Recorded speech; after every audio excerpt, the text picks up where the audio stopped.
I'd love to just start with you sharing a bit about your background. You have a really interesting background in biophysics and in contemplative studies as well. So curious to hear about your journey and what led you to discovering meditation and spirituality. Yeah, well, it's a good question, isn't it?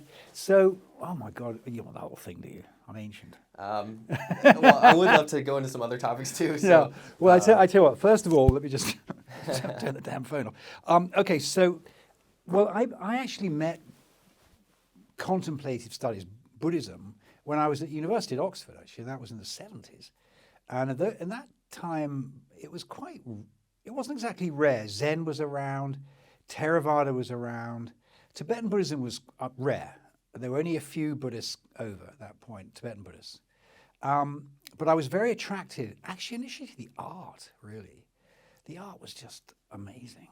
And the Tibetan art? Yeah, Tibetan art. All It's the just tankas incredible. and things, yeah. I was just like, wow. And I went to Samye. We were very lucky because the very first monastery built outside Tibet by the Tibetans, or outside India and Tibet by the Tibetans, was in Scotland, Samye. And so it was only up the road from me. I was in Oxford. So I started going up there and I really fell in love with it. It was just incredible. And then I met someone there and we went to India together. So this was in 1971. And we hitchhiked to India, you could do in those days. And I spent about 9 months in India. And really what it was, in those days, it was really an era of what I suppose you could call scientific triumphalism. You know, after the double helix had come out and, you know, there was 2001 A Space Odyssey and all this, it was always the idea that science was going to explain everything. Everything. It was like, nothing left. We could explain everything. And of course, I was skeptical.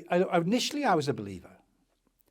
But then I became a skeptic and realized there was a whole part of life that science was never going to explain. It was just never going to do it because it's designed not to address it, basically.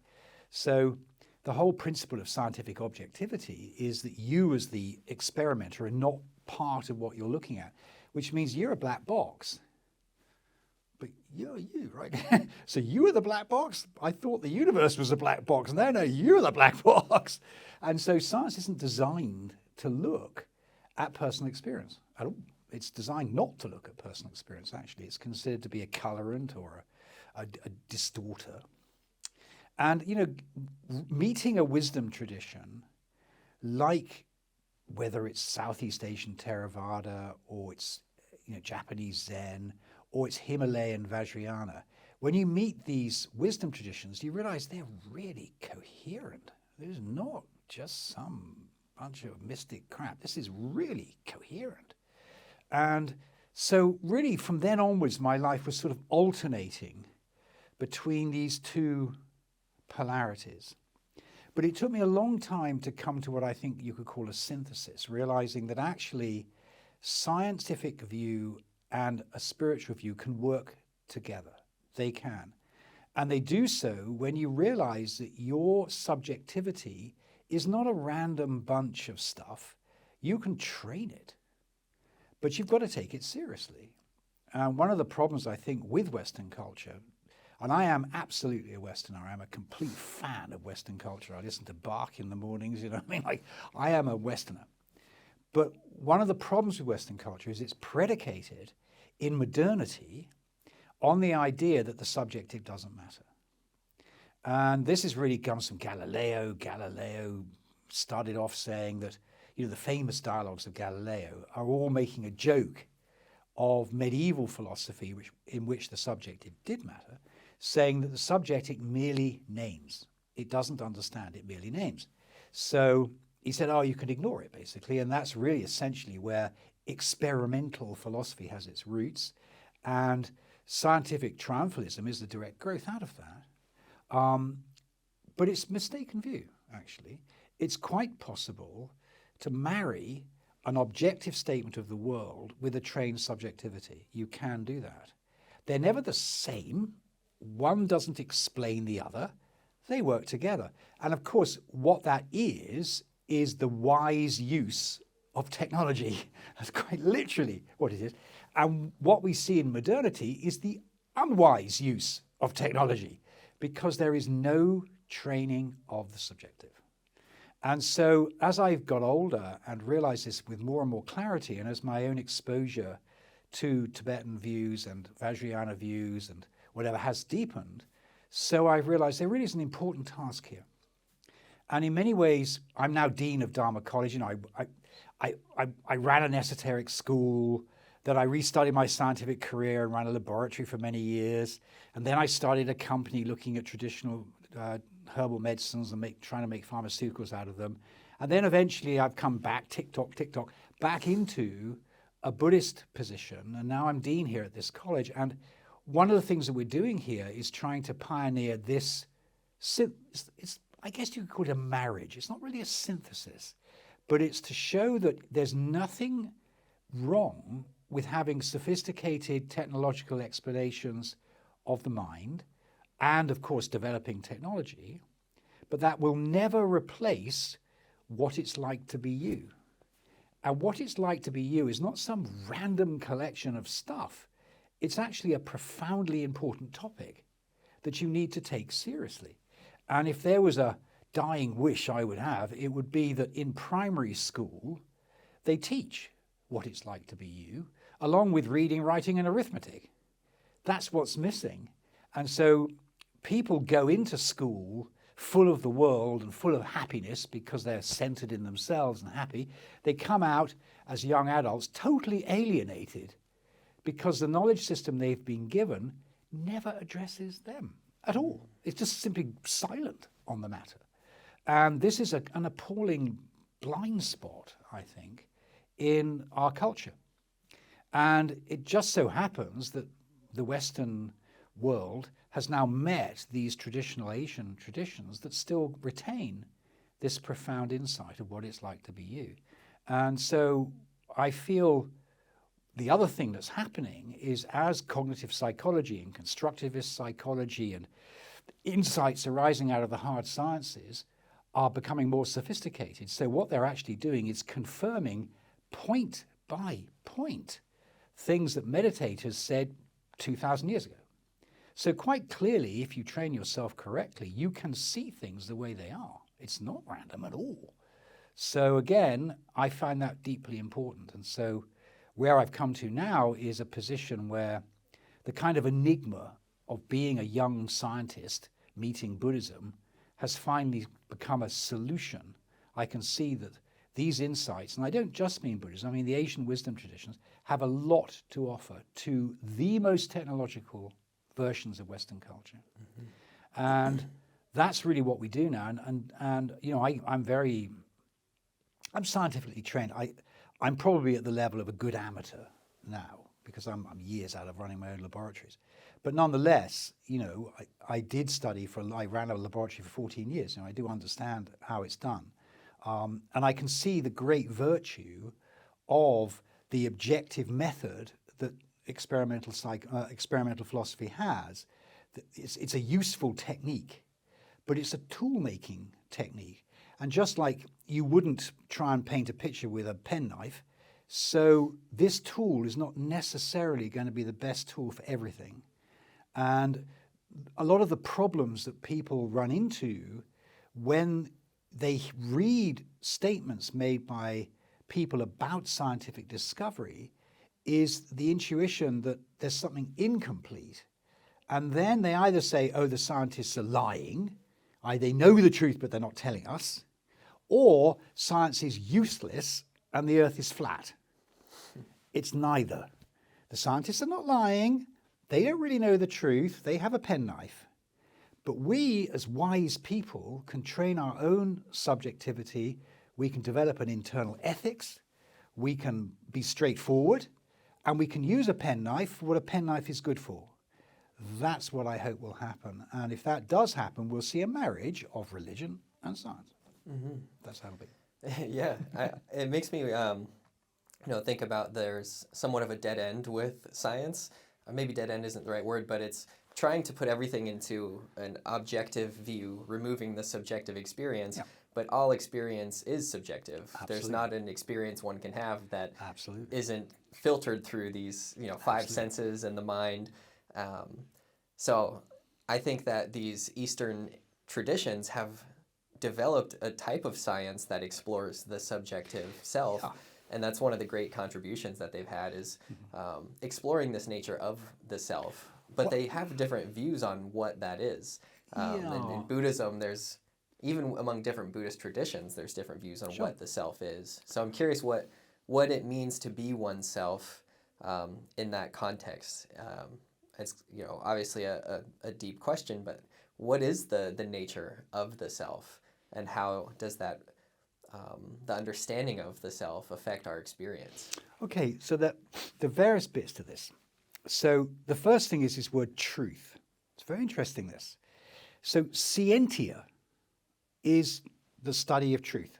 That's what it means. And the Greeks knew about experimental science, but they never did it, because they said, if you tinker about, you will not get scientia. You'll only see yourself. So the Greeks knew about experimental philosophy, they just didn't do it.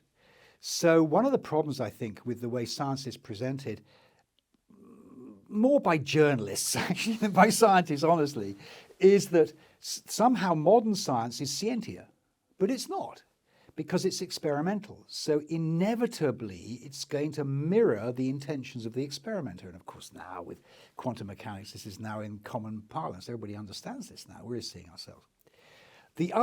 Now, if you go to scientia, it's a different thing.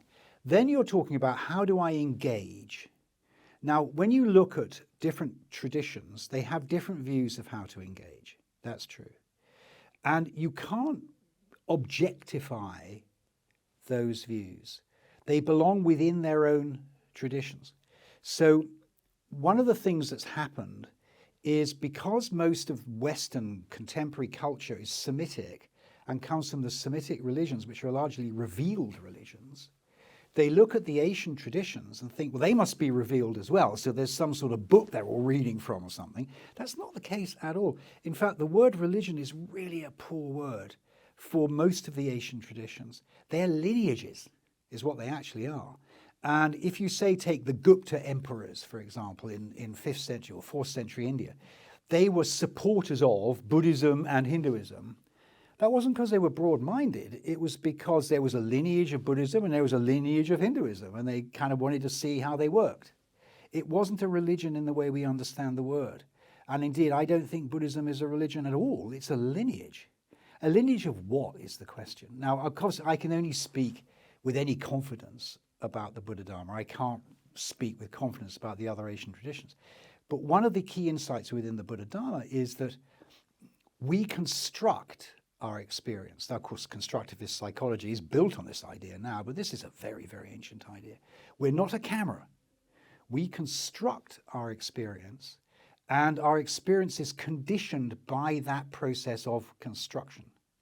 So if we look for something out there, we're unconsciously conditioning what we're looking for, because it's actually a construct. We're not really seeing the thing it is, we're seeing the thing that we've named and recognized and all the rest of it before we get to it. So it's fundamental to understand this process of construction.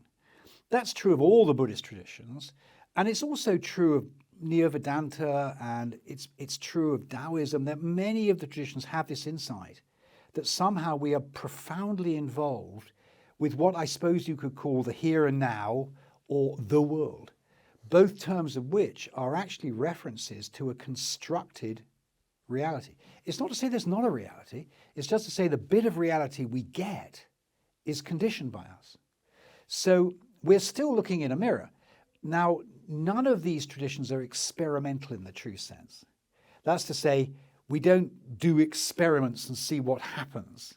They're lineages in which there are sets of meditation exercises and sets of practices that change perception, because perception is a construct. And so if you change the way you breathe, or you visualize something new, or you do something else, it will change the way you view the world. That demonstrates to you that what you're experiencing is a construct. The question is, what do you do then? Mm-hmm. Now, this is where there is a difference. So the Buddha was famously called the teacher of gods and men. So it's not atheistic. That's a complete misunderstanding. It totally believed in beings, spiritual beings who are what I suppose you could call gods. But the difference is that Buddhism would say, oh, those beings are also in a construct. They're in a very nice construct, I might say, but they're in a construct. And ultimately, there is a state that's non-constructed. That's called nirvana. That's a non-constructed state. And the basic tenet of all Buddhist schools is that state is somehow self-knowing. That's to say, being and knowing are one in that state. Now again, Satchitananda, there it is in Hinduism. Be with the Tao, there it is in Taoism. It's the same insight. It's just this fundamental understanding of how we get there that may differ. Is this the same as Rigpa? Like, is that Yeah, pointing you could. to the same thing? Yeah, you could use that word. Yeah, and they're all pointing to this they're same all pointing unconstructed state. They are. Now, the key is how do we discriminate between what appears to be a seamless display of the world and an unconstructed knowing? How do we ever do that? They're mixed together. This is our problem. We have direct intuitions, everybody does. And we also have profoundly conditioned intuitions, everybody does. The challenge is how do we separate the two? And this is what the Asian wisdom traditions do. They say, hey, until you separate out these two aspects of your own experience, you will be confused because you'll never know if you're dealing with a constructed thing or an unconstructed thing. And so you go round and round in circles, blindly, unable to deal with it. So the first step in all these traditions is you have to learn to work with your own perception. You must. If you don't get to grips with how you are processing feeds you get from your senses, if you don't get to grips with that, you're completely, hopelessly lost. And you can worship, you can do all kinds of things, you can even have big experiences, but you'll still be lost because you really don't understand how you're being conditioned. So the first step always is to calm down and start understanding at least one of the modalities through which we experience. And so these are called the ayatanas in Buddhism, the sense gates. So the idea is you calm down and you work with one of the sense gates. And you learn to see how experience arises. Now there's a very interesting word in English called recognition. It's really interesting. Clearly it's a deep intuition within the language. We cognize, which means something arises at a sense gate, like a touch or a smell or an object. And then we recognize and say, oh, it's one of those. Between cognition and recognition is the entirety of the spiritual path. That's where it lies. What you cognize is unconstructed. What you recognize is constructed. And you can actually separate them physiologically. It's quite possible to separate those two things out. It takes about 200 milliseconds, actually, to go from cognition to recognition.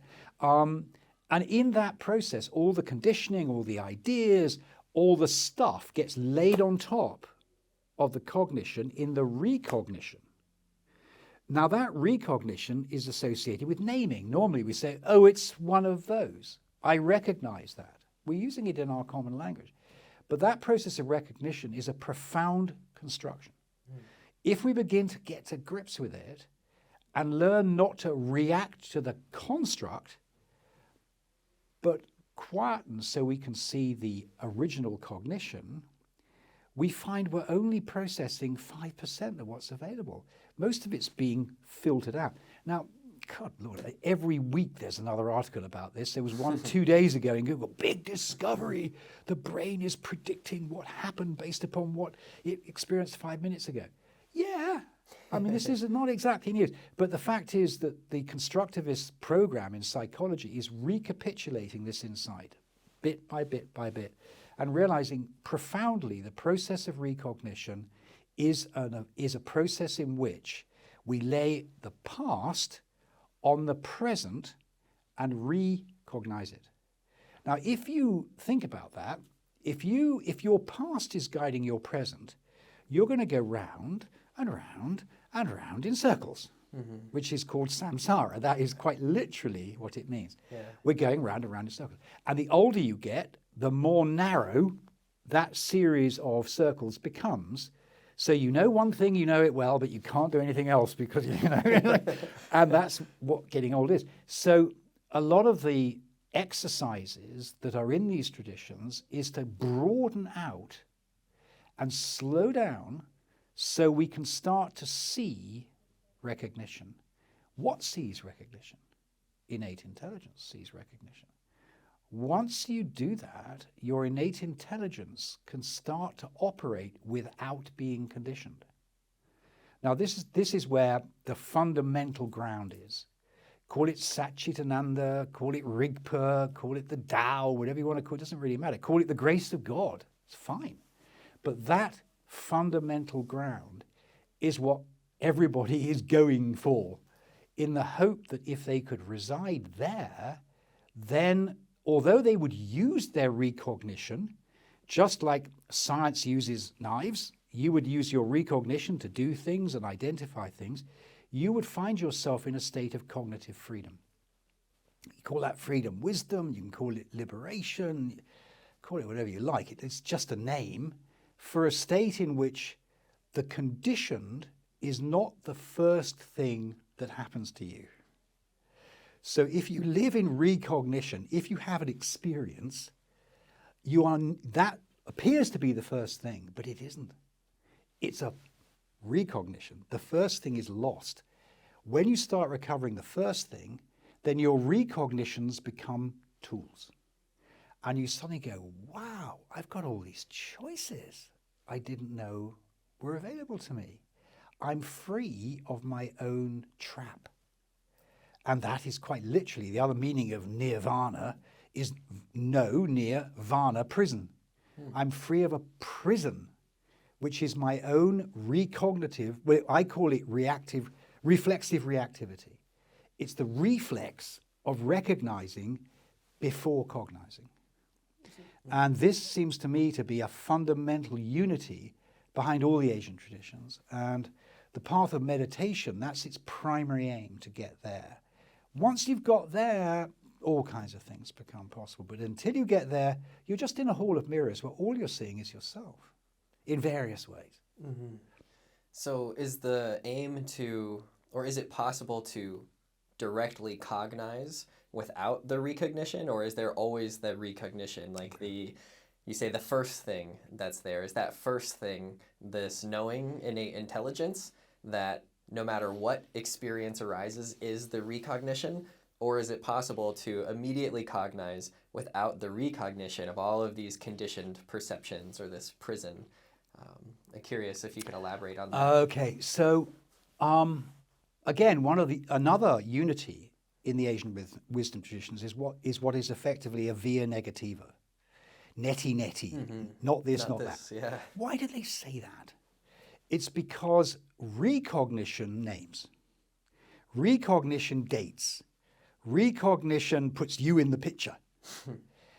If you're in cognition, you are not knowing anything because you're not even there. Now, again, we all have this experience, actually. It is quite surprising how it's very easy to recover this experience. But on the whole, what happens is, in every episode that we experience, there is initially no one there. And then we recognize, and suddenly we're there. So one of the profound insights of this is that the sense of self that seems to be primary turns out not to be. And this is demonstrable in many, many ways. Every time you get a shock or anything happens that shakes you out of whatever you're in, just for a moment, there's perception, stuff happening, but you're not present. And then you recover yourself and put yourself back in the picture. Like the moment you wake up in the morning. Just for a moment, there's cognizance, but no, I got a day. It sort of boots up. It's a process that boots up. Actually, the sense of self comes third, according to Buddhist theories of mind, which are quite precise about this. And it's a process in which we reach out to a cognitive event, and then we return to it knowing what it is. And in that recognition, the knower appears to be first. But actually, the knower wasn't first. The first thing was the cognitive event. And this is classically exemplified by a rope snake. So there's a coil of rope on the ground. you jump. Now, actually, that's not a snake, but it was recognized, and then you jump. You didn't jump first. You saw it first, but you didn't see it. It was whoop, there. So this is why we think the world is real. Actually, the world isn't real. We're making this thing we call real. But because we're unconscious of that construct, we say, well, the world is real. But no, the world that we're experiencing is a construct. But we don't see the construct because we return to it the whole time. Mm-hmm. That's the thing. So to me, this is very interesting. So how do you ever get to this unconstructed state? You obviously can't get to it by looking for it. Because looking for it is part of the construct. Mm-hmm. Is it one of those? Is it under here? You know, where am I going to find this thing? You're looking through that lens of well, you're looking through the very recognitive thing that can't find it. So you can't look for it. It can't be something you find. All you can do is study the process of construction. And if you really study it carefully, you find it's a bit like one of those, I don't know if you remember when you were a kid, those dot diagrams where you draw these lines and then suddenly a face appears, which is where there are no lines, right? Mm-hmm. The same thing happens. You get a sense of, oh my God, I've got a knowing sense that I can't ever turn and find, but it's there and it's allowing all this other stuff to happen. Because it has no characteristics, I can't find it. That doesn't mean it's not there. And because it doesn't have any characteristics, doesn't make it mystical or strange. Actually, it's totally ordinary. Mm-hmm. It is literally the ordinary, upon which the extraordinary, all the things you see, are grounded. That's the discovery. Now, that again dawns on you. It's not that you find it anywhere. Every now and then you might get a flash of insight and go, wow, look at that. But truly, it's about a dawning where you realize, oh my God, there's this sense of groundedness, which I can't find. It's not a ground. I can't see it. I can't stand on it. It's inside everything. But that is something altogether different. Now, that's the beginning of a spiritual path. When you see that, you start going, okay, how can I get there more often? Mm-hmm. That develops for you a practice. And of course, everyone is different. Everyone has their own practice. People have different things they need to do and all the rest of it. But that's the fundamental. If you never have that insight, you'll never get there. Now, of course, if you're into a religious path, then that is the presence of God. And you'll say, well, that's God, and you bless me, and that makes my path. Great. No issue at all. I mean, to me, it's still a perfectly valid path. The Buddhist path is to understand that luminosity, it's called, this urzel, this base luminosity, which is actually present everywhere. Mm-hmm. It is not separable from experience. It's not different from experience. It is in experience. It gives experience its meaning. And what you have to learn to do is to identify it by negation. It's what's not when everything else has been understood. Mm-hmm. It's what's left. And that's why you get these debates about shunyata and all this stuff, because they're all referring to this. And people disagree about what it is and what it isn't. Well, it's silly, really, because it doesn't have characteristics. Now, one of the big errors that people sometimes make is they think that self-knowing is that. So they think, well, I know what I'm doing. That must be primordial consciousness. No, it isn't. That's not what it is. Because the projection that makes the world also makes you in the world. Mm-hmm. It's double-faced. Mm-hmm. It's a Janus projection. So when the world comes into being, I come into being like that. So what this guy is saying is as much a projection as what this guy is seeing. They're a pair. Actually, the metaphor that's normally used, they're like an egg, and you cut it in half, it's a perfect egg. That's why we can't see it, because we're within this projection. It's double-sided. The only time you can find it is as it arises. That's where you find it. When you're within it, there's absolutely seamless. You can't find the edges anywhere. There are no edges. So you can't, go look under the sofa and there it is. It's not like that at all. Yeah. And this is one of the reasons why people get so mystified by it, because they think, well, it must be some super special, mystical, something or other. It's in the Himalayas somewhere, and I'll go to a cave and find it in a box.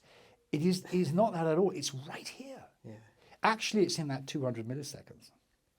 Right in front of your nose, moment to moment to moment to moment, is the thing you're looking for, but you look straight through it at the world. Was the thing you're looking for the thing that's looking, or?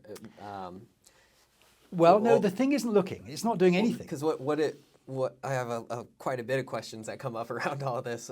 Maybe I can share them and you can kind of weave it together. Try. But one is that knowingness, this knowing intelligence or knowing self, different from the sense of self, Yes. if I'm understanding it correctly. And then within that, it makes me wonder about these terms and this process of duality and non-duality. Is the direct cognition non-dual, but then the recognition creating duality. So maybe you can just shine some light on what these terms mean: duality, non-duality, it's really confusing. knowing self versus sense of self. Okay, I think the best way to explain all of this, one of the things that, what I didn't mention in my little brief bio was that I had the great good fortune to meet Tartan Rinpoche's eldest daughter in 2002. And we married, and that was in London, actually. And, he kind of approved of me, like British, not really fully, but anyway. But over the years, I've worked with him, and he came up with a fabulous metaphor. He calls it the regime of mind. And our recognitive array is like a regime, like North Korea or something. It controls access. So if you're living inside a totalitarian regime, you don't know anything about the rest of the world because the regime controls your access. In exactly the same way, our cognitive structure controls access. Now, it does so for profound evolutionary reasons. It's essentially protective. So it's designed to go, those pointy ears are a saber-toothed tiger. Well, I'm not going to go, what is that? Going to run for it. So it's protective. The problem is, of course, in modernity, our culture has evolved at such a rate that this protective mechanism is a positive menace now, even though it's got profoundly valuable properties. Basically, it's like an overprotective auntie saying, oh, you can't do this and you can't do that and you mustn't do all the time. So what's outside it is like a blank. So when you're within the regime, what's outside the regime is just terra incognito. You can't go there with words at all. So so then we get this word duality. Okay, so all words are defined in contrast with other words. So if you look at a dictionary says it's this and not this and not this. It's like a mosaic in which everything is paired. And that's one understanding of duality. That's a lateral duality. But there's another much deeper duality, which is me and the world. That's also a pair. That is a construct. Now, it's obviously a construct because when I look at you, I don't see you and your body. There's some sort of two things. I only see one thing. You are a person with a body, but the body isn't separate from you. It's you. We don't have that experience. I'm kind of inside looking out as if I'm separate from my body. That's obviously a nonsense. It's just that's how we construct. Now, that's the deeper duality.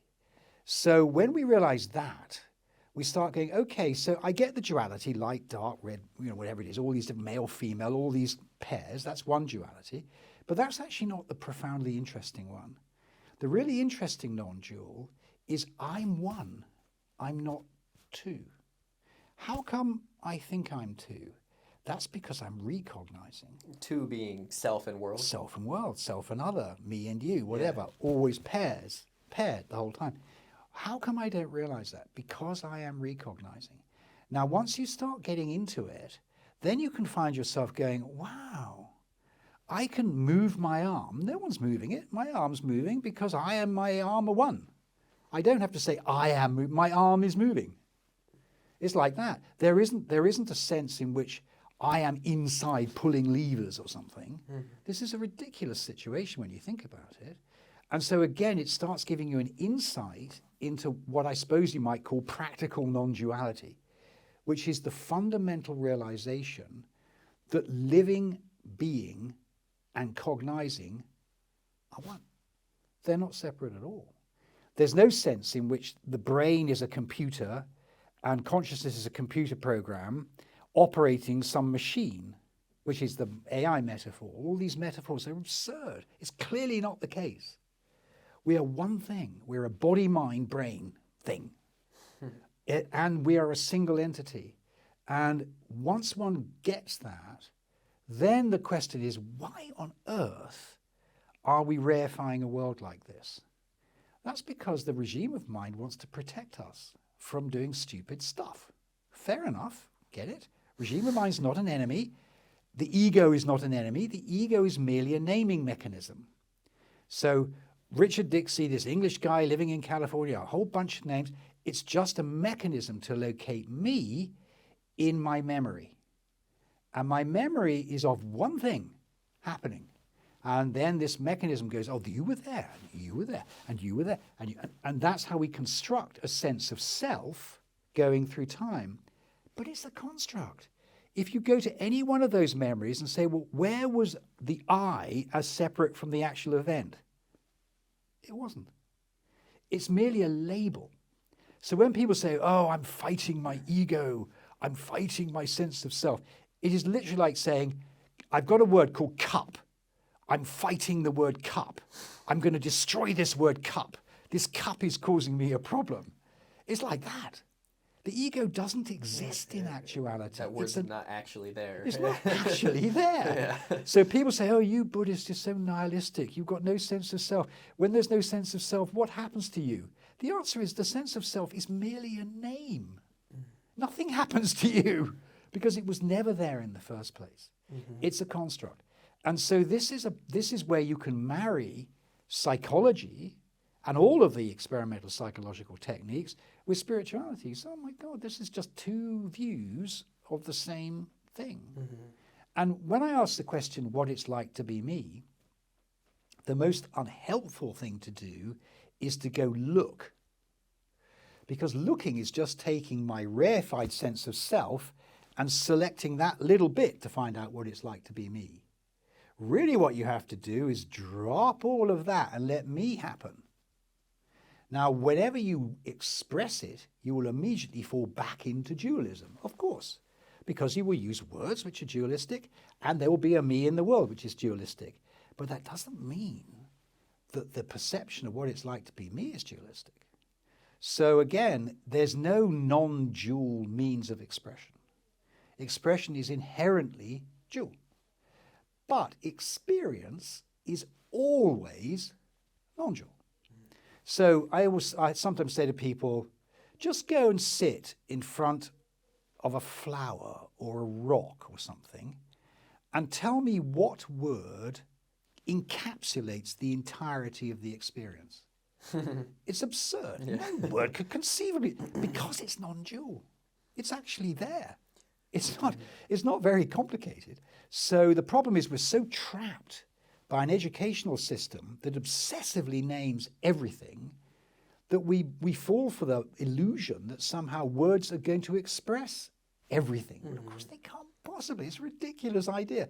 The notion that a set of words could express even the simplest object is ridiculous. Once you start getting this, then you realize all words do is designate.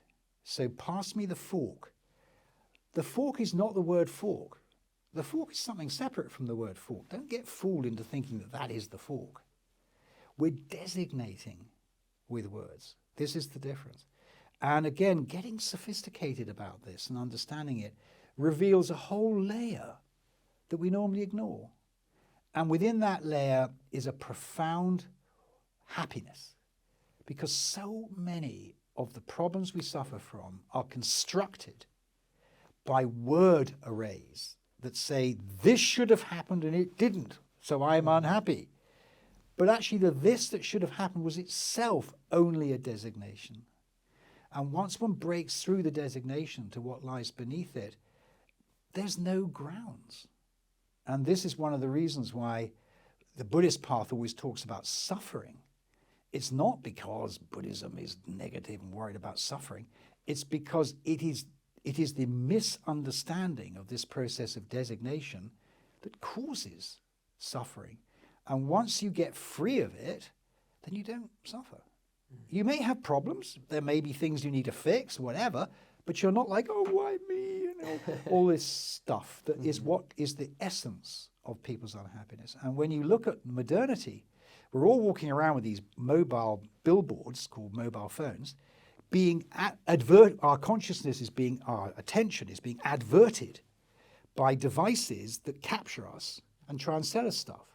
So people are feeling even more alienated by the technology. We have to recapture our cognitive power and take it away so that we can use technology rather than have technology use us. And again, the only path that's open to us, and this is why it's such a gift, is these authentic lineages, which are still intact. And I don't doubt if one was to meet a genuine medieval St. Thomas Aquinas or something, you'd find the same view. The problem is, within the contemporary world, in the Western world, all the lineages were broken. They were all broken. There's not one that's intact. They're all broken. Whereas if you go to Asia, I remember I met a wonderful Buddhist monk. She was Bunpo. He's a Bunpo monk, but he looks like a Buddhist. And I met him about 95, 96. And the first Toshiba laptops had come out. And, you know, so I went to visit him in his monastery and we were having fun. And I said, oh, you know, Loppe, he's called Loppe, I'm his professor.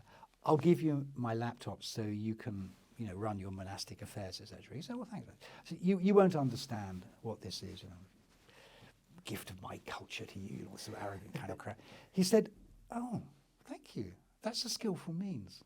Thank you for offering me this skillful means. I'll learn how to use it. I'll offer you a skillful means.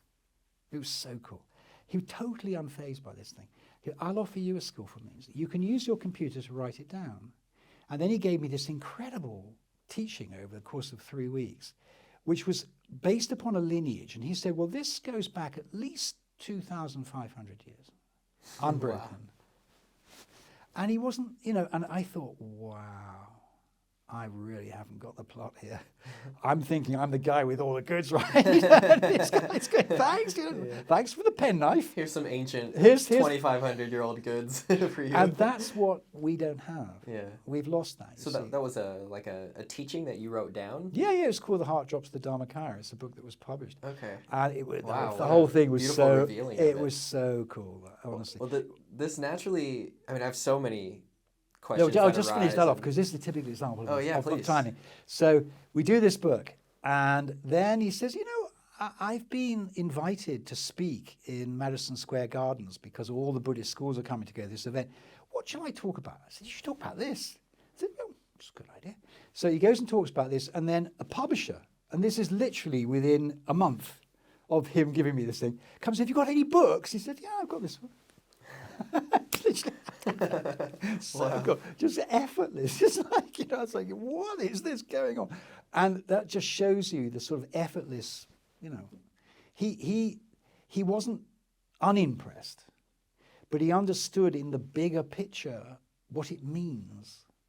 And that's where we lose the plot. You know, we talk about black holes and quantum this and blah, as if somehow it all means something, without realizing that we're the ones giving the meaning. As long as we lose contact with that, we are lost, no matter how much technology we have. And, you know, we teeter on the road to destruction because we're so blind to our own state.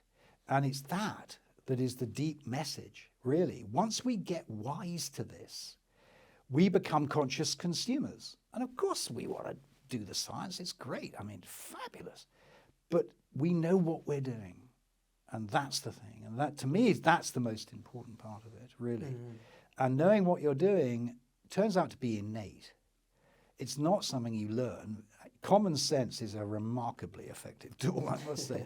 And that's what we need. There's definitely a shortage of common sense, basically. It's that. Yeah, well, what this all brings me to, other than all these other questions about, you know, philosophical things about duality and non-duality and such, which are fascinating, but really what I want to ask is, you know, this process of meditation seems to be all of the philosophy points to this practice of how we can free ourselves from this.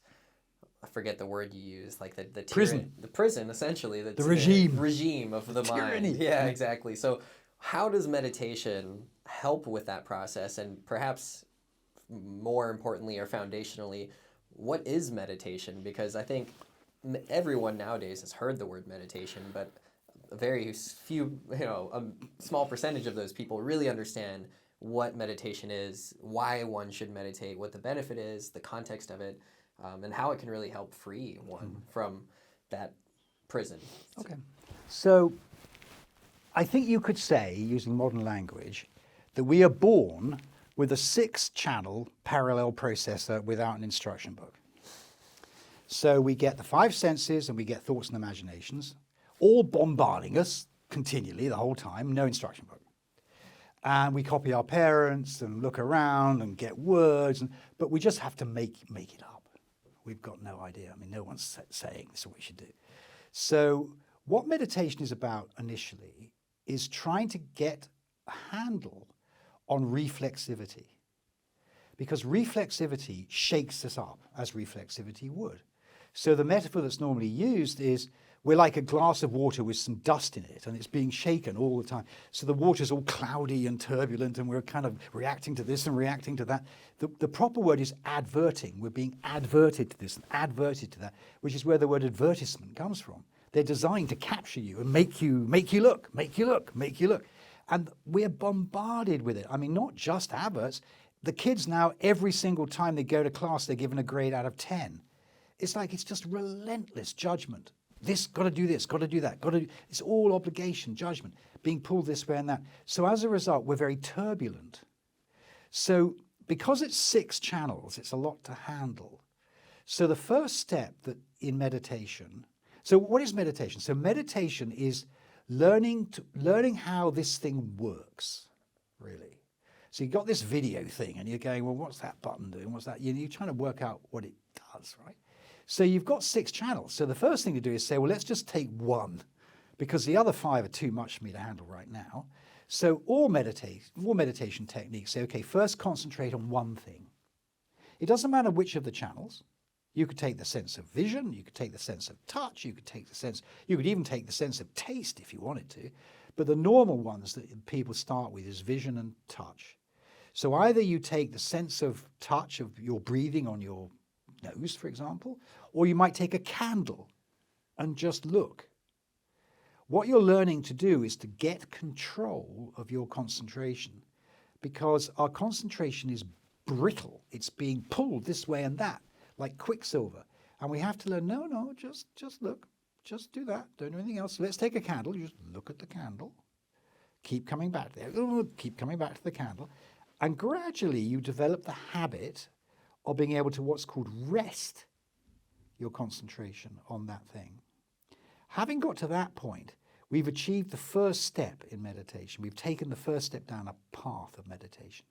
The next thing is to realize that concentration doesn't necessarily have to be brittle, because we have another aspect of concentration you could call savoring, where you savor something you've concentrated on.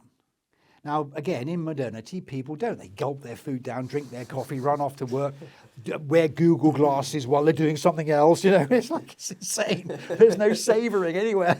Yeah. But of course, learning to stop and smell the roses, is the old saying, is about a different capacity of concentration. And so there are deliberate meditation techniques to learn to savor. Now, savoring is quite literally like an antique dealer who will pick up an object, and they won't just go, oh, it's one of those. They'll touch it and feel it and turn it over and hold it. Or like a craftsman maybe working with something. It's very tactile. It's tacit. This capacity of concentration develops a stability in which things that will disturb brittle concentration, like the car door slamming or a thought in your head or something, doesn't. It's just part of the taste of whatever you're savoring. Once you've got there, the dust begins to settle. And you start finding, oh, okay, so okay, what's going on then? And that's vipassana, that's clear seeing. You start to see a bit more clearly what's actually happening. That is the beginning of the path of concentration. And what you start seeing is this difference between cognition and recognition. You start going, oh my God, I can see how I'm reacting to that. I can see what that is. Wow. Normally, we're just immediately into the reaction. We're so stirred up, we never realize that there was a point before. You can see the immediate experience and the layer of The conditioning, layer of conditioning you on project top. onto it. Yeah.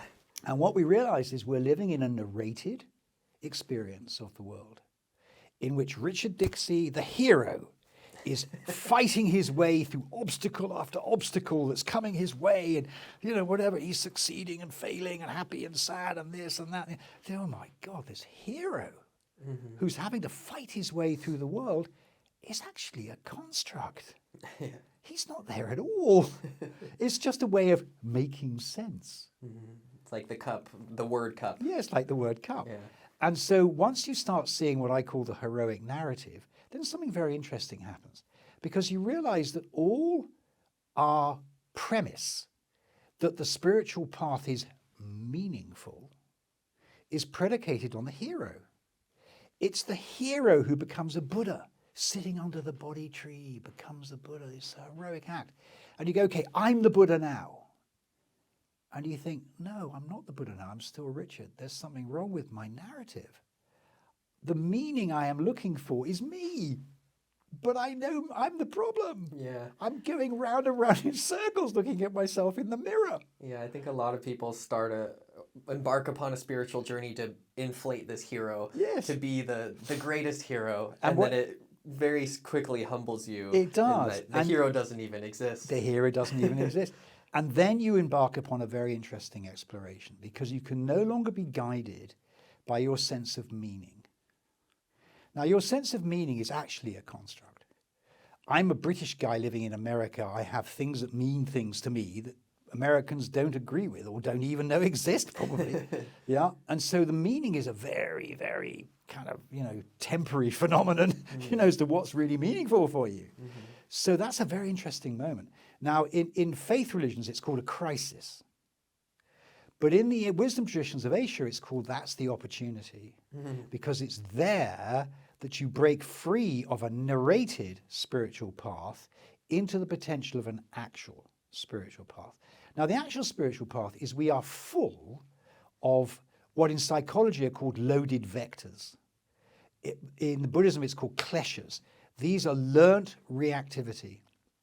And the job initially is to pacify the really noisy ones, which are going to otherwise throw you off balance, and then gradually learn to inhabit non-reactivity in a way that the other ones don't manifest at all. Would that be like the three kleshas, or like the three poisons? Yeah, the three poisons are the classic example. So desire and anger are easy to see.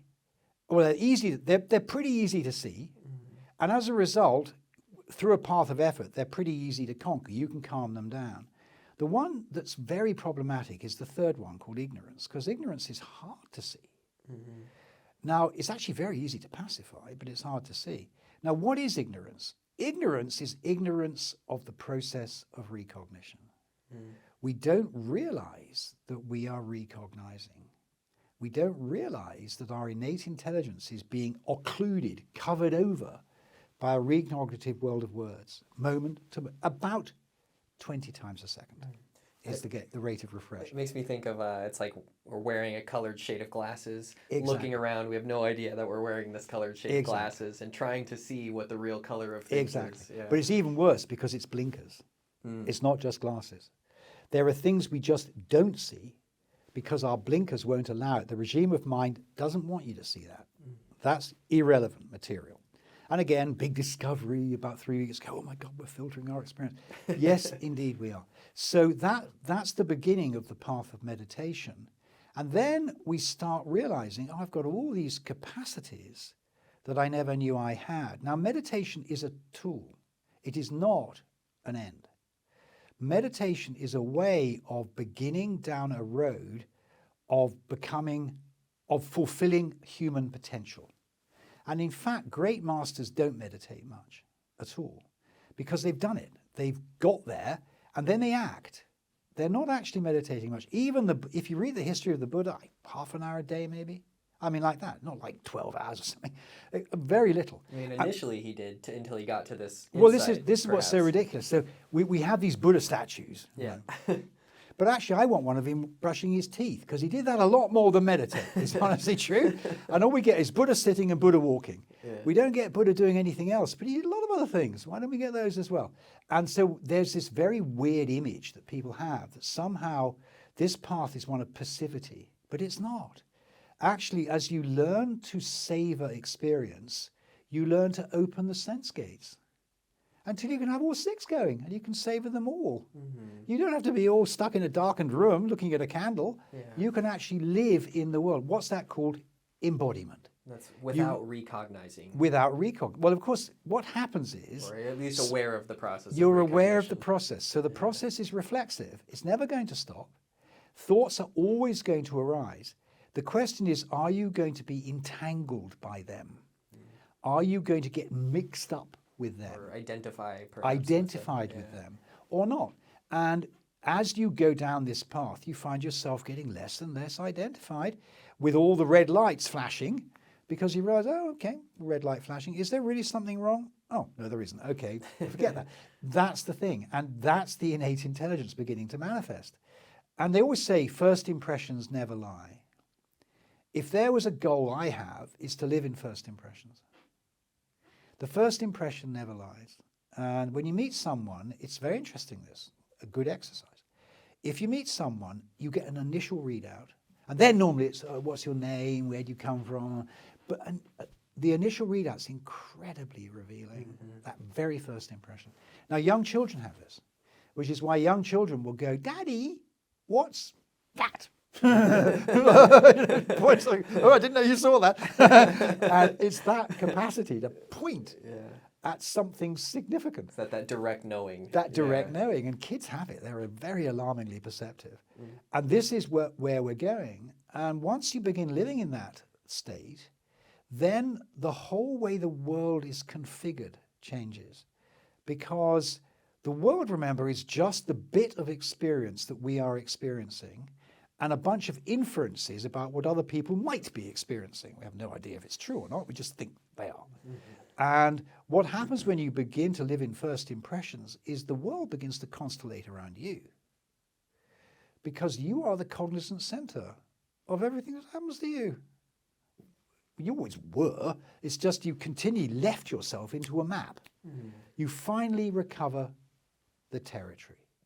And the territory of the world is very different from the map of the world. Just because on a map there's a thing that says building, it doesn't mean it is the building. You have to go and find the building. You start finding the real things. Well, you being the cognitive center of experience is very different than the hero story being the center of experience. And what's interesting is the cognitive center of experience doesn't mean anything. It is something. So this search for meaning is a total illusion. What is the meaning of life? You know, all that crap is simply an illusion. Life is meaningful in and of itself. It doesn't need any extra meaning. Any other justification or qualification. It's so crazy simple. And yet we're so reflexively reactive that moment to moment to moment we're being thrown out. And I want to say this because it's important. What we effectively do is we take a series of stills. So we're like a camera going click, click, click, click, click, click, click. Each one is embedding a world and recreating it. It's about 20 hertz, 20 times a second. So of course, that means on an average day, we're doing about 3 million of these impressions. That's why my 5 minutes of meditation is not going to make a whole bunch of difference because you're up against 3 million imprints. So how do you ever make any progress on the spiritual path? Well, the answer is you understand, another very interesting word, how it works. And then you demonstrate your understanding in your meditation and learn to bring that meditation into actuality. And innate intelligence is a bit like a trapped person. Once it realizes that you've smelt the coffee, it starts to manifest for you. You get choices you never knew you had. Because the regime is a machine, it's automatic. This is why Google knows very well what you're going to buy next. It's a machine, it's mechanical. Once the living bit is recognized and understood, it begins to manifest. And you find yourself recovering all kinds of capacities that you'd forgotten. Because, you know, as children, we have all these capacities, and then gradually they shrink down into skills.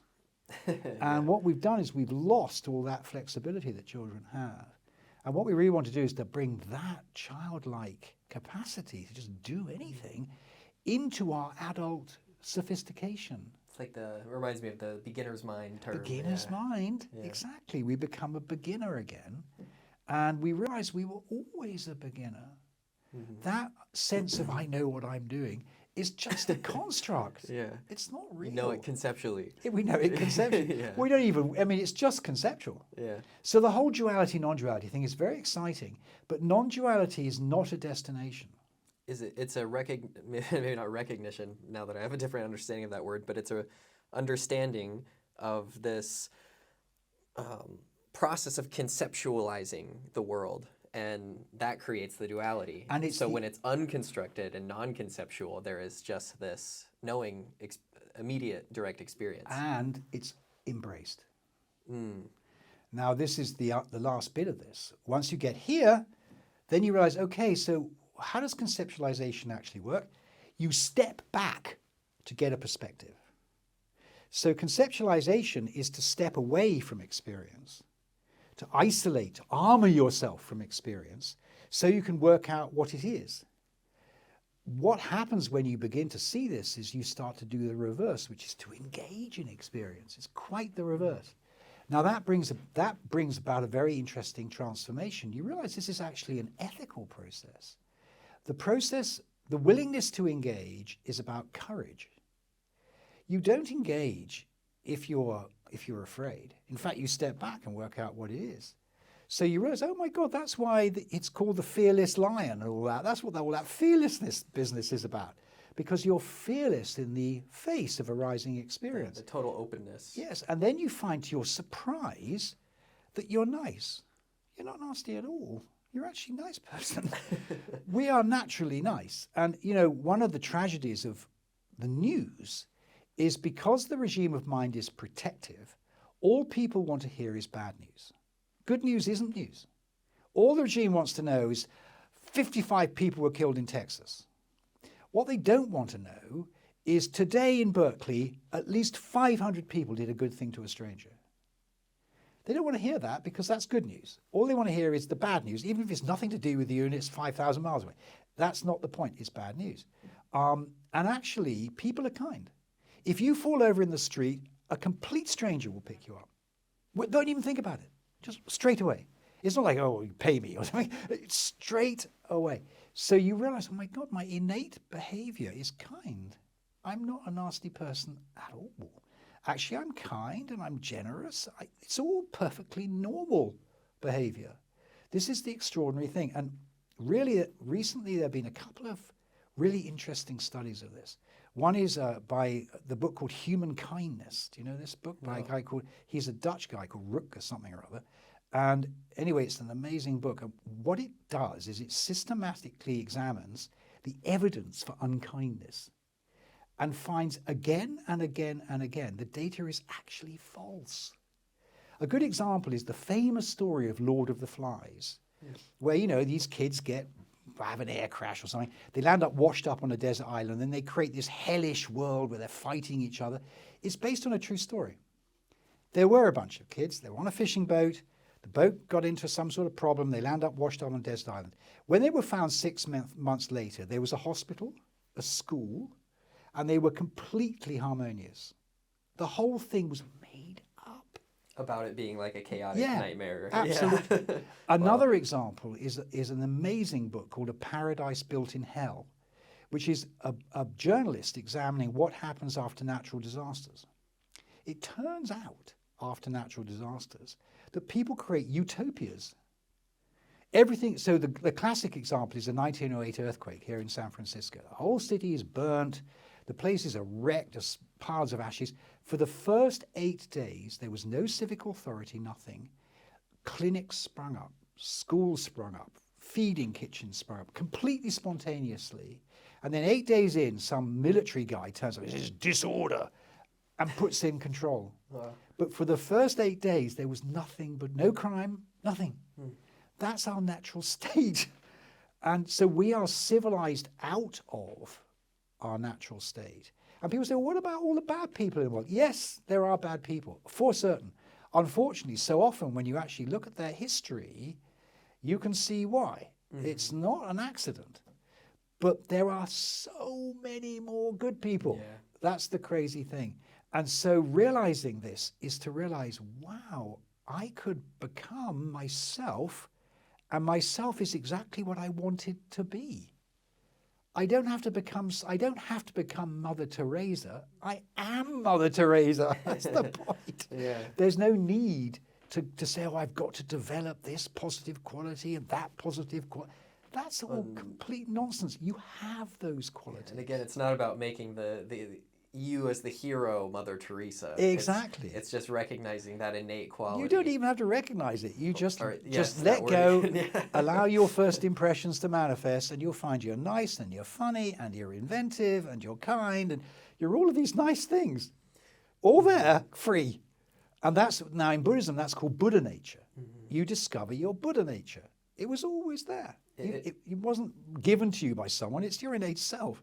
It makes me think a lot of the spiritual journey is a process of unlearning. It's a process of unlearning. You're not learning new spiritual beliefs or concepts or ways of looking. You're unlearning all of these conditioned ways of looking and conceptualizing to come back to this natural state or Buddha nature. What it is, I think the real truth of it is, it's plan your work and work your plan.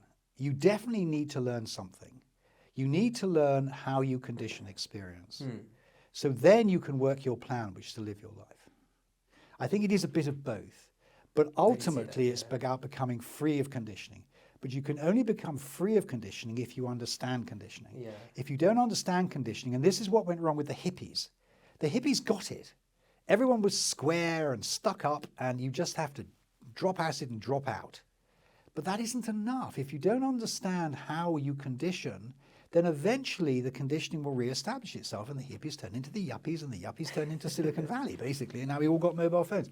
And that's what happened. Yeah. That's actually the story. Yeah. And so you can't just unlearn. You've got to learn to unlearn. But if you, and this is where, so now if we look at meditation, I think the proper understanding of meditation is you start off with some learning about the nature of mind. Then you take that learning into a practice, which is called meditation, which gives you a fruit, which is your real self. And so it's part of a journey. That's how you place meditation on the spiritual path. It's not an end. Unfortunately, the way meditation is understood in modernity now is either as an end in itself or as some sort of therapeutic modality along with Tai Chi or something. And neither of those are proper understandings of it. It's part of a journey where you learn to work with conditioning artificially, so eventually conditioning becomes a choice for you. Initially it's artificial. Looking at a candle for 5 minutes is not a natural activity.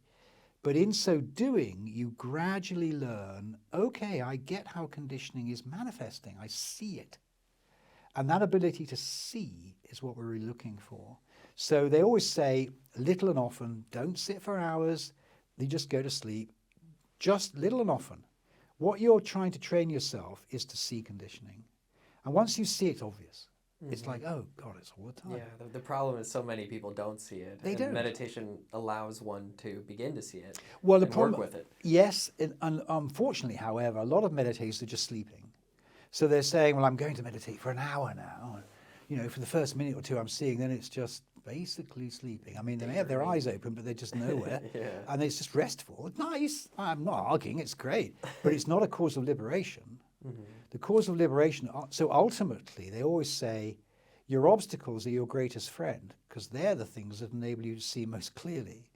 So meditating for hours in a darkened room is to actually slow you down from truly manifesting wisdom, because wisdom is really going to manifest when stuff goes wrong and you're able to deal with it, rather than sitting at a Buddha on a shrine in a nice room with perfume. That isn't actually going to manifest any wisdom for you. So careful, not too much. Yeah. And when you look at the people I know who I think are realized people on the path to realization, I mean, I've never met a Buddha, I don't have the karma to meet a Buddha, but I have the karma to meet some wonderful people, and always they're active. They're never passive. They may meditate for 20 minutes sometimes, but they're basically doing things. And what's so surprising about them is they're never in a hurry, ever. And when things go wrong, they just deal with it. They're not, oh my God, this has gone wrong. Yeah, just, okay, let's fix it. It's like that, deeply practical. And it's this practical thing.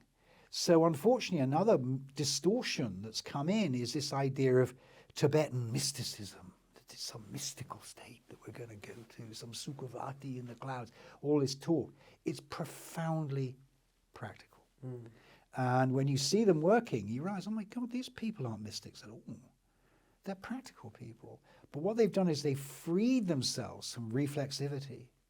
And so they're able to use their common sense to solve stuff. And of course, the capacities of mind that become revealed when you no longer partition out bits of experience and call them things, when you allow experience itself to be without boundaries, the capacities of mind are truly something. There are some amazing things that start manifesting, because the world is really much more integrated. The world of experience, the world of my experience, for example, is not really fully separate from anything else. I make it my world by boxing it off. But once you start to relax these boundaries, then stuff starts manifesting, and it's not like, oh my God, that's so weird. You realize, oh my God, that's just how it works. It's actually a matrix of interaction. It's not like some little boxy thing. We're making it a boxy thing by naming everything and putting them all in order. And so this matrix phenomenon is a very interesting thing that starts to happen. And it's, oh my God, this world is quite different from what I thought. And I'm not truly separate from anything else either. I'm just in a matrix. I'm a natural object in a world, universe, complete creation of natural objects. I'm a cognizance in a completely cognizant world. It's okay. I don't have to earn my living. I don't have to do anything particularly. That's the way it is. And that's the beginning of a much deeper journey that can only be entered through this door. You try and think your way there or dream your way there or something. You're still there. And as long as you're still there, you're in recognition. You're not truly present at all. And it's when the recognition drops, you just find yourself there. It doesn't mean anything, but it is. Oh, that's such a good experience. Such a relief, not to say, oh, this means this and that means that, and oh my God, it's one of those. That's all gone. I think relief is a great word that captures it. Yeah, it's called refuge in Buddhism. Yeah, all these things that I was so worked up about and stressed about. And where I thought I was going, they're not even real. Yeah, they don't matter. And and so honestly, at Dharma College, we don't use Buddhist words like Rigpa, because they're not very helpful. All they do is label an experience that someone isn't having. So they don't actually help. And create kind of an exotic thing about it that makes them further away than they actually are. One of those. Yeah. So, we don't use them at all. There's no need to use them. And unfortunately, they've created a sort of meta culture of educated Buddhists who use all this language. And I'm afraid that the real masters are very sniffy about it. And it's not because it's secret and it's theirs and these people are stealing it and all that stuff. It's because they look and go, I don't think they understand it. Yeah, it's misunderstood. It's misunderstood. And it's not because there is something to be understood. This is the other thing. People think, okay, I've misunderstood it. Tell me what it is.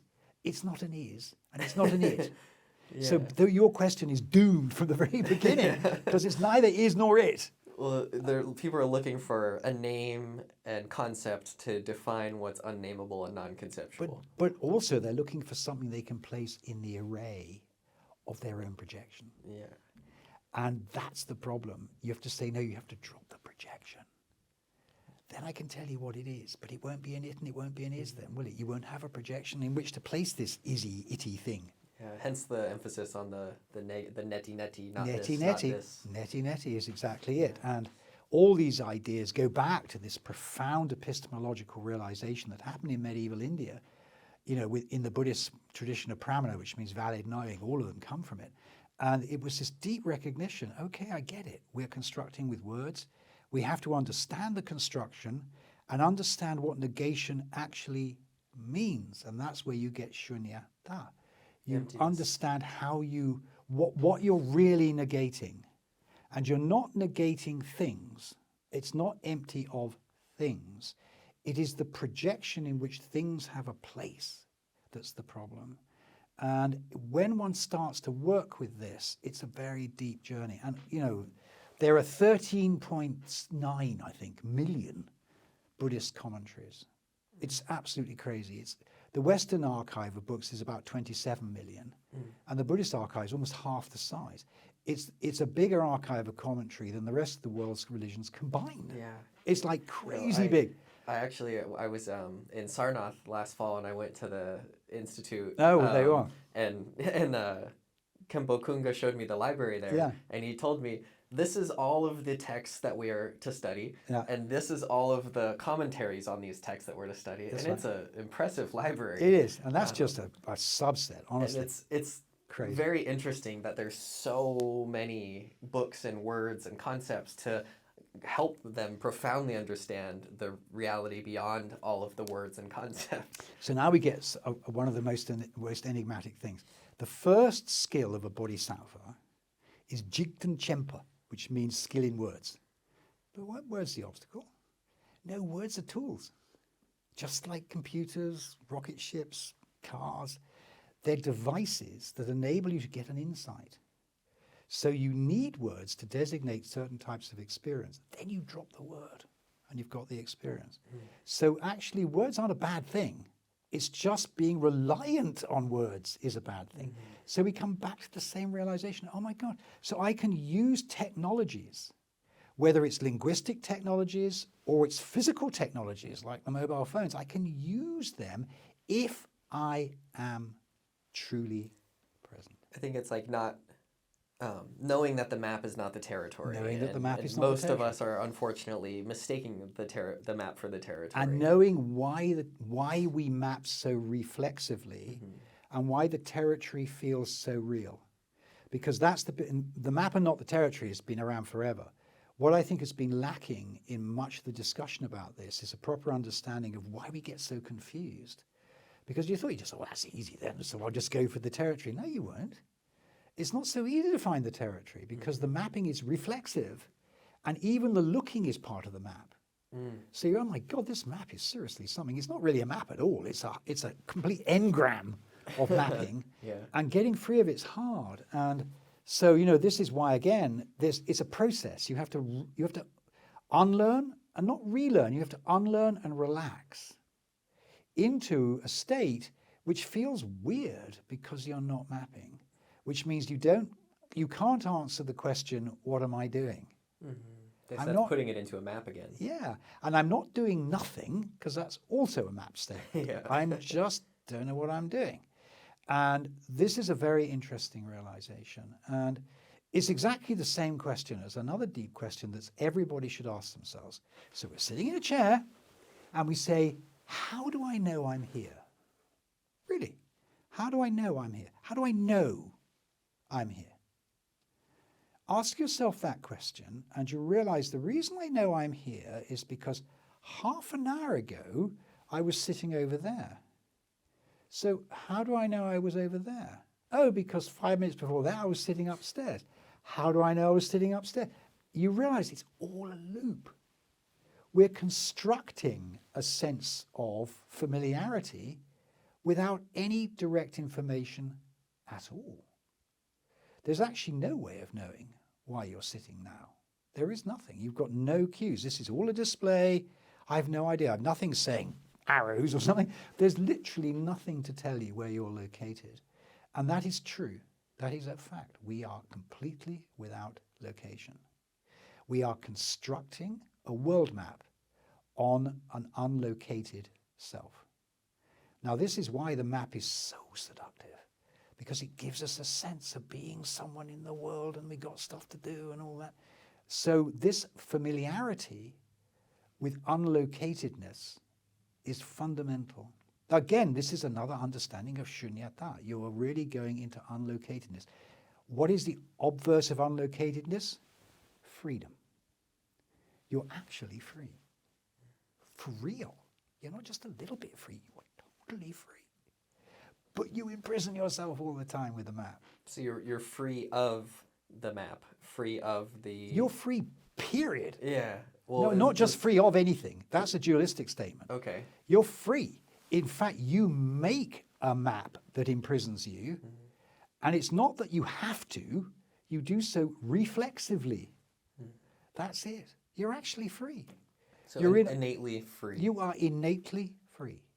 And your innate nature will manifest as happiness and friendliness and ability to fix things and see how things work. You're free. You've got no issue, man.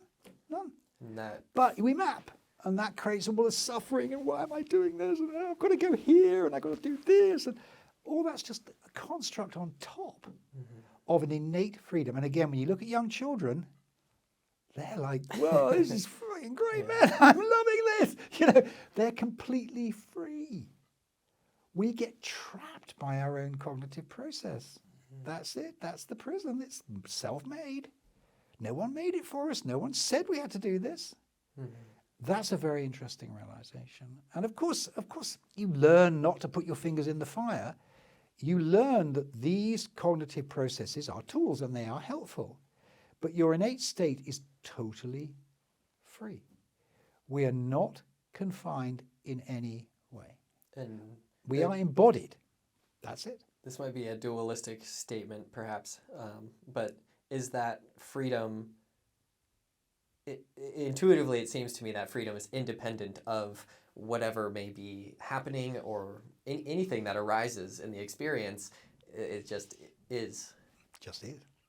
So that's why these masters or beings that are further along on the path don't get upset about what happens, because their freedom doesn't depend on what happens. It doesn't. And there are these wonderful tantras, like the laughter of the Dixeys, where spiritual beings are laughing at the idiocy, not only of people who are suffering without a religious practice, but for people who are actually developing a religious practice. They're equally ridiculous, because we're already free. Yeah. What are you doing? Like, what?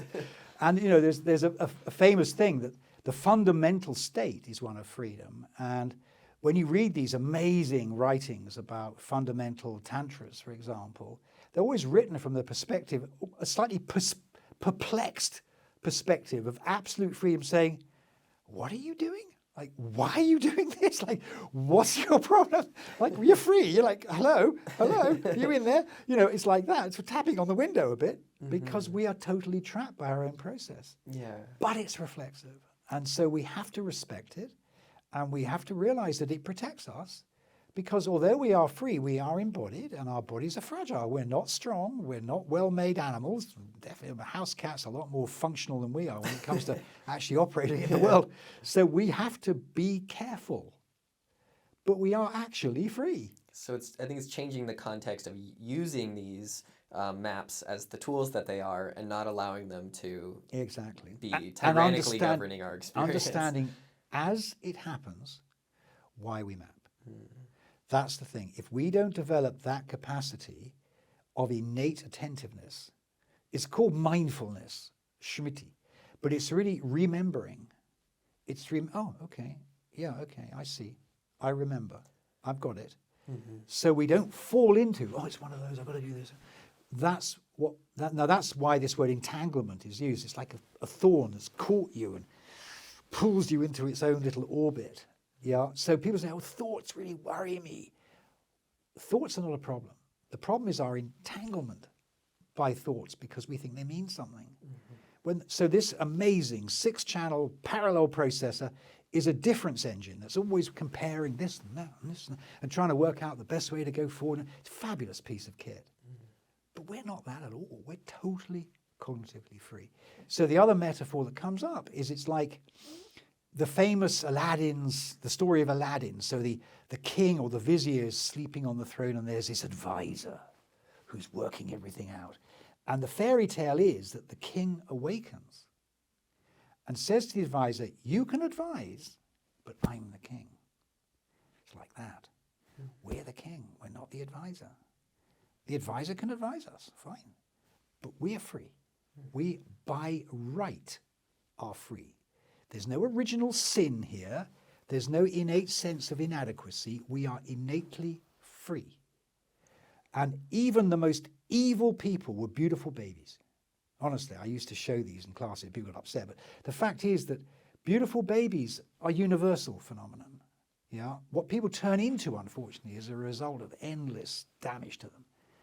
But our innate freedom is a fact. And recognizing that is to really go, oh my God, so this really is something amazing. It's literally like we're a beggar living in a mud hut, and right beneath the dirt floor is a treasury. And we just never knew it. That's a tragedy. So many people never realize They that. never realize that right beneath their feet is all the money they ever wanted. And we're grabbing around looking for this and looking for that. And of course, it's right there. Yeah, no, meditation and mindfulness are fundamental to the process of discovering that treasure. They are, as long as we understand what we mean by meditation and what we mean by mindfulness. Mindfulness is not being mindful of the here and now, because the here and now is a construct.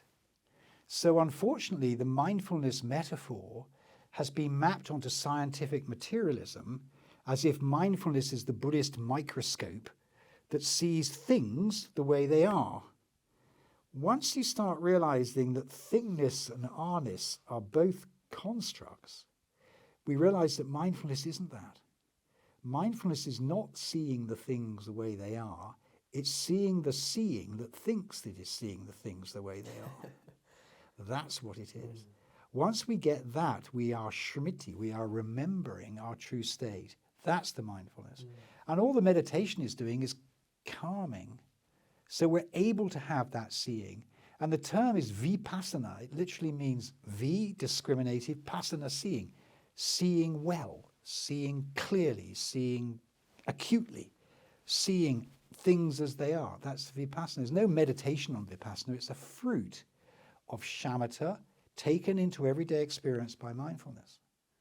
And people, again, have reified these terms into being path factors on their own, as if somehow mindfulness, being here and now and capturing the present moment, is some sort of state you're meant to be in. And all they land up with is tense. Yeah.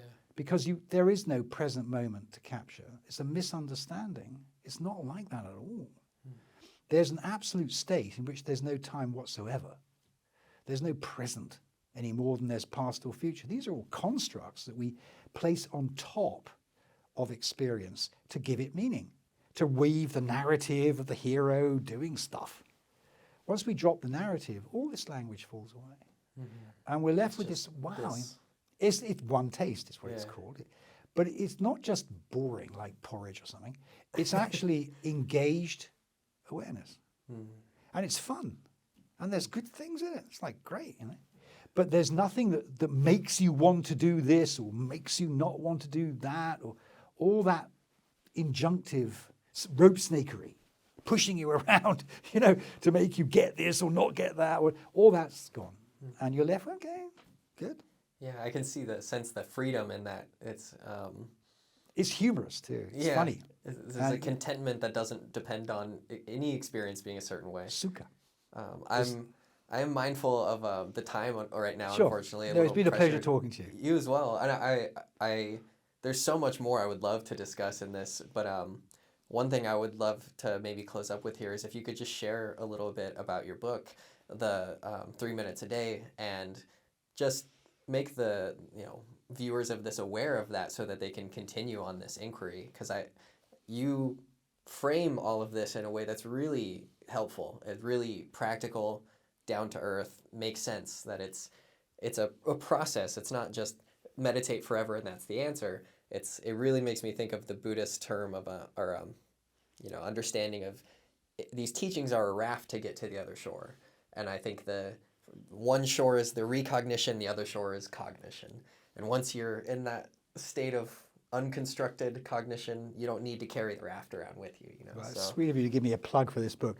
So yeah, well, Learn to Meditate in 3 Minutes a Day is its snappy title, and it's deliberately meant to be like that because the skill set you need to begin to go on this journey does literally take 3 minutes a day, because it's not that there's no end of meditation. It's about gaining an insight. So I've actually mentioned a few of the exercises. Candle watching is one of them. Breath watching is another. Listening to the sound of a fading bell is actually set up in a series of weekly exercises. And the idea is it's not a book that you read from beginning to end and get some happy ending out of it. What you do is it's a 14-week course of 3 minutes a day. That's all. And as it goes on, it gradually begins to develop an insight into world construction, which of course is what we've been talking about all along, that you can start to understand and experience how we construct. And once you generate enough clarity of mind to have that experience, your spiritual path opens, because that's it. From then onwards, it's your chemistry, whatever works for you. You finally got the keys to the car. And so the idea of the book is to provide a really simple, short, but focused meditation practice. So each chapter has got a little introduction about why you might want to do this, and then it's got a little meditation. And it begins with a URL to the most amazing video. And this is a video of a man who nearly got struck by lightning. There are lots of videos of people getting struck by lightning, they just fall down dead. That's not very interesting. This guy, the lightning hit about 4 feet from him. He was walking across a quadrangle in Georgia, I think it was, and there was a video camera, one of these security cameras that just beyond. And so he's walking across, and you can pace him. He's doing 2 steps a second. And then suddenly there's a flash, and the video camera catches the flash. He takes another whole step before he realizes he's been hit by lightning. Even a lightning strike 4 feet from you, it takes you nearly half a second to react. Forget the here and now. We're talking about 500 milliseconds. So we are click, click, click behind all the time, behind what's actually happening. That's the opening. When you see that, you go, wow. So we're never here and now. That's not a criticism, it's a fact. And once you get your head around it, the rest of it becomes obvious. What are we doing in that half a second? What's actually happening there? We can introspect it. We can't say it, we can introspect it. So the 14 weeks takes you from these simple calmness exercises into learning how to relax concentration into engaged awareness. And then in engaged awareness, begin to engage with entanglement, which is the habit of thoughts catching us up. And once we start seeing entanglement, we can make sense of the story of our life. And once we make sense of the story of our life, all kinds of things become possible. So although it's a short book and it's only got these short exercises, it goes into quite deep water as it develops. And thank you for promoting it for me. But I it came about because we run this college here, and we said, "Oh no, you teach meditation," and we don't really teach meditation here. And I thought, well, okay, let's develop a course just like this. And then it came out of transcripts of those courses. So it's also got Q&As at the end of every chapter of basically people in the courses saying, well, what about this and what about that and all the rest of it. And you're quite right, it's not one of these things where you sit for 8 hours doing mindfulness exercises. I'm not criticizing that path, but it's just not what we do here. We're trying to just get people to engage with their everyday experience. And the book ends with a series of exercises that you literally do on the bus or in the office. In fact, you stop meditating 3 minutes a day, really. You can, but really what you're then able to do is engage this narrative-free perception anywhere. That's a real key. Once you get that, oh boy, you've got the keys to the car then, all right? Because then you're able to do anything. Yeah. Things that freak you out, you can engage it and see why. There's that freedom. You've got that freedom, and you've got the insight that freedom brings. And that, of course, is the great gift. And I'm incredibly grateful to the Asian wisdom traditions, and we're incredibly lucky that they came to us intact. I don't know why the colonialists didn't manage to break them all. For some reason, they missed a trick there. So they're still intact. And as a result, we have these extraordinary teachers who can transmit. And it turns out that the core of them is absolutely concordant with a Western style view of the world. It's not all mystical and mixed up with bells and incense and all that. That's all window dressing. At the core is this very simple understanding of perception that you would have thought the West would be saying, but it isn't. It's amazing how advanced their understanding It is. really is amazing how advanced their understanding is. And so to me, it's been a great privilege it's been a great discovery to find this as someone who, used to pioneer all this stuff. And it's a great discovery to find it. And it's a great pleasure to transmit it as far as I can. And thank you for giving me that chance. Yeah, thank you. And thanks so much for this discussion. My Really pleasure. Appreciate it. Okay.